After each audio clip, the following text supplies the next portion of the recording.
देखिए मैं आपसे सुबह ही कह रहा था कि लोग फैसला लेंगे। पब्लिक है, मेरे रानिया हल्के के 2000 वर्कर आए थे। रात 8 बजे टिकट का फैसला हुआ। मुझे पार्टी ने टिकट नहीं दिया। लोगों के रात ही फ़ोन आने लग गए। तो मुझे कहने के कब हम मिलना चाह रहे हैं एक बार, तो मैं भी लोगों से अपना फैसला आखिर पब्लिक करती है। पिछली बार कांग्रेस ने टिकट काट दिया था। फैसला तो जनता ने करा था। हल्के के लोग हैं, वोट तो इनके हैं ना। कितनी टिकटें लेके आऊँ, चुनाव तो ये पार करेंगे। मैंने सबको 12 बजे का टाइम दिया था। 12 बजे 11 बजे लोग आने शुरू हो गए। 2000 हार्ड कोर वर्कर आया रात रात के मैसेज पे। और मैंने खाली फेसबुक पे डाला था कि कल मैं उपलब्ध रहूँगा कोठी पे। अब लोगों की बात सुनी, लोगों की राय सुनी, सबका यही दबाव था कि आप इंडिपेंडेंट लड़ो। और मैंने निर्णय कर दिया, वहाँ अनाउंस भी कर दिया, इंडिपेंडेंट चुनाव लड़ूंगा। अभी कोई इस्तीफा भी दिया आपने? इस्तीफा कैबिनेट से मैंने सुबह ही दे दिया था। 10 बजे इस्तीफा भेज दिया। बीजेपी से भी इस्तीफा दे दिया? मैंने मंत्रिमंडल से इस्तीफा दिया है। बीजेपी की प्राथमिक सदस्यता मैं कैबिनेट में था, इस करके मैंने अभी कैबिनेट से फैसला दिया। जो हुआ है वही आपसे बता रहा हूँ। ये तो आपके अगले सवाल है, क्या होगा नहीं होगा। मैं आपकी जो आज सुबह से लेकर अब तक की घटनाओं पे चर्चा कर रहा हूँ। अभी फिलहाल बीजेपी के अलावा किसी दूसरे दल से कोई तालमेल हुआ आपका? नहीं, देखिए, किसी से हुआ है तो मैं सबकी इज्जत करता हूँ। मैं किसी की क्रिटिसाइज नहीं करूँगा। मैंने अपना इंडिपेंडेंट लड़ने का फैसला कर दिया। मैं आपको ये भी बता रहा हूँ, आज सबसे ऑन रिकॉर्ड कह रहा हूँ। आप देखना, हमारा कभी असेसमेंट गलत नहीं होता।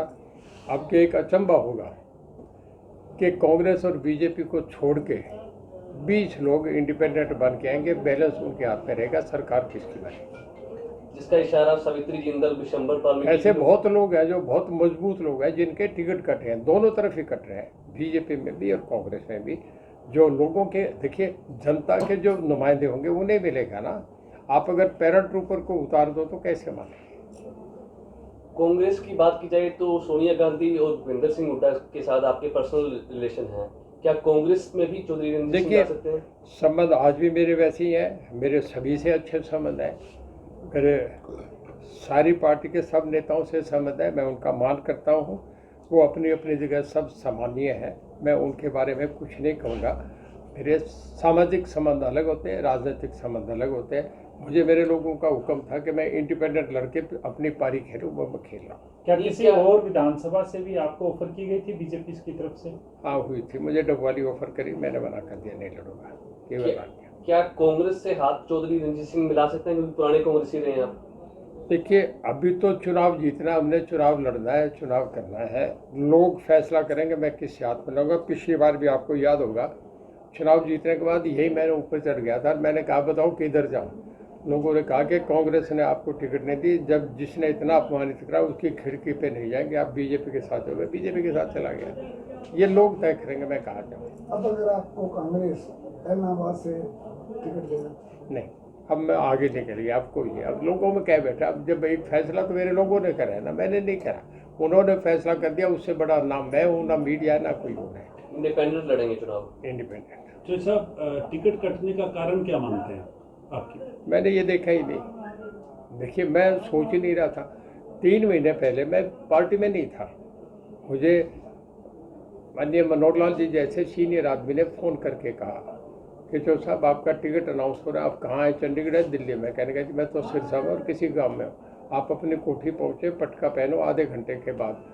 तो मैं तो कभी सोच ही नहीं रहा था कि जिस लोकसभा को यहाँ से उठा के मुझे सारी इतनी बड़ी लोकसभा, जिसका लोग समझते थे कि लोकसभा का टिकट मिलना ही लोकसभा पहुँचना है, जब मुझे वो ऑफर किया तो मेरे तो ये दिमाग में ही नहीं थी कि कभी तेरा टिकट भी। मैं तो 3 महीने पहले बीजेपी, मैं तो इंडिपेंडेंट रहा 5.5 साल।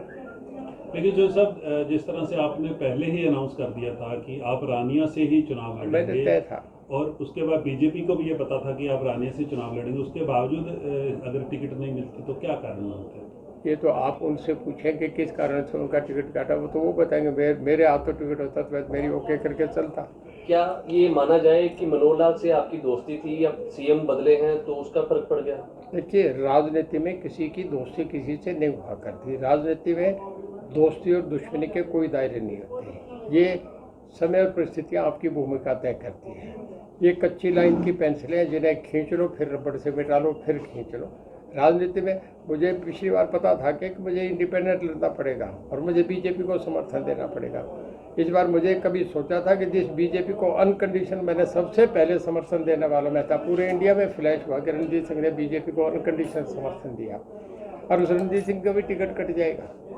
अब रानिया से जब आप अगर जीत जाओ तो चूज किसको करोगे, कांग्रेस को या बीजेपी? देखिए अभी सामने एक स्थिति बन के आएगी ना।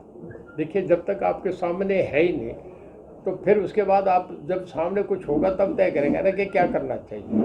आज वो सिचुएशन ही नहीं, आज तो एक ही चीज़ सामने है कि चुनाव जीतना कैसे है, चुनाव जीतने पे लगा हुआ। ठीक है ठीक है sir, thank you. Overall sir प्रदेश में किस तरह की स्थिति देखते हैं सर? Overall- देखिए मैं आज आपसे भी कह रहा हूँ, देखिए आप ये मान के चलें कि इंडिपेंडेंट अदर्स जो विदाउट कांग्रेस और बीजेपी एफिलिएशन है, मैं उनकी बात कर रहा हूँ, वो 20 से ज़्यादा आएंगे। आज मैं आपको दावे से कह रहा हूँ ये होगा, क्योंकि मुझे पता है टिकटें ऐसी गलत कट रही है, ऐसे ऐसे लोगों को दी जा रही है जो जिनको लोग जाते ही चित मारेंगे। हरियाणा बहुत राजनीतिक है, यहाँ 3-3 तवे चढ़ाते हैं एक ही चूल्हे पे, सबको वो जो है ना फ्राई करके भेज देते हैं। कोई आदमी ऐसा नहीं कि हरियाणा के लोगों को बेवकूफ़ ना दे। हरियाणा देश का सीन बदलता है। जिस दिन हरियाणा के रिजल्ट निकलेंगे उस दिन देखना कि क्या शाम को टीवी और देखना क्या रहेगा। हरियाणा का आदमी पॉलिटिकली बड़ा जागरूक है, बहुत इतना साउंड कोई है ही नहीं। देखिए जो देवीलाल यहाँ से है 10 स्टेट लोकसभा 10 सीटों की थी, मैं राजनीतिक एक आपको विश्लेषण कर रहा हूँ, और 10 सीटों से वो चुनाव जीत के जाते थे, दिल्ली में रैली करते थे, हरियाणा की भीड़ होती थी, बादल साहब से दोस्ती थी, बादल साहब करते थे। पहला मैसेज तो ये जाता था ये किसान सम्मेलन है कि पंजाब हरियाणा को किसान मानते हैं, कोई आंध्रा को, कोई उत्तर प्रदेश को, बिहार गुजरात को नहीं मानते कि किसान पंजाब हरियाणा है। और जब 2 नेता वहाँ खड़े होते थे तो वहाँ भीड़ होती थी 7-8 लाख की, वोट क्लब पे रैलियाँ होती थी, और उस रैली पे जब जो देवीलाल बोलते थे तो अगले दिन करुणानिधि, एन.टी. रामाराव और हेगड़े के फोन आ जाते थे कि जो देवीलाल हम भी बीजेपी के खिलाफ हैं, नहीं कांग्रेस के खिलाफ हैं, हमें भी साथ लो। और जो देवीलाल जो 10 स्टेट के लीडर थे वो पूरे हिंदुस्तान के, नॉर्दर्न इंडिया के लीडर, और प्रधानमंत्री तय करते थे, मुख्यमंत्री तय करते थे। और मैं उनकी वो जो एक रैली आपको दिखा रहा हूँ,